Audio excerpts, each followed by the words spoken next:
If you've ever heard that play helps with emotional regulation, but you're not really sure how that works, you're not alone. A lot of parents are told to just play more without anyone really explaining what play actually does when a child is upset, overwhelmed, or having big emotions. In this video, I want to slow that down. I'm going to talk about what emotional regulation really is, why play is such an important part of it, and what this can look like in real life with young children. This isn't about doing play perfectly or adding more to your plate. It's about understanding why the small moments you're having already matter. And just so you know who you're listening to, my name is Arbra.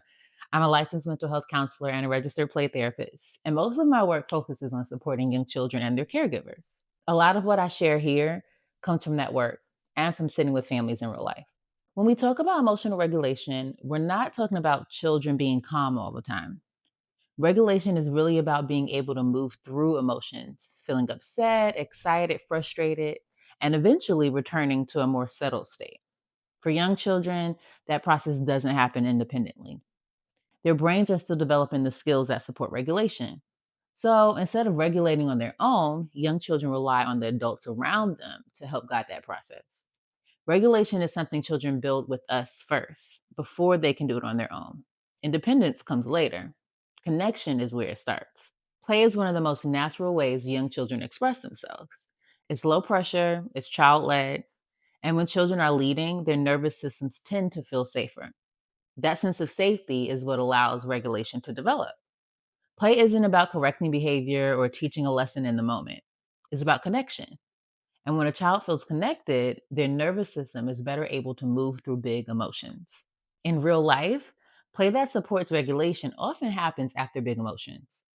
It might look repetitive, quiet, or even messy. It doesn't have to be long, and it doesn't have to be fun for the adult. Sometimes it's simply sitting nearby while your child plays. Sometimes it's briefly joining in and letting them take the lead. What matters most isn't entertaining your child, it's being available. One common misunderstanding is that play needs to be scheduled or structured to be helpful. Another is that play should always feel enjoyable or meaningful to the adult. And sometimes when play feels hard or repetitive, parents worry that it isn't working. But if play feels messy or imperfect, that doesn't mean it isn't supported. Often, those moments are exactly where regulation is being built. Before we finish, I want to leave you with this. Play isn't something you add when everything else is done.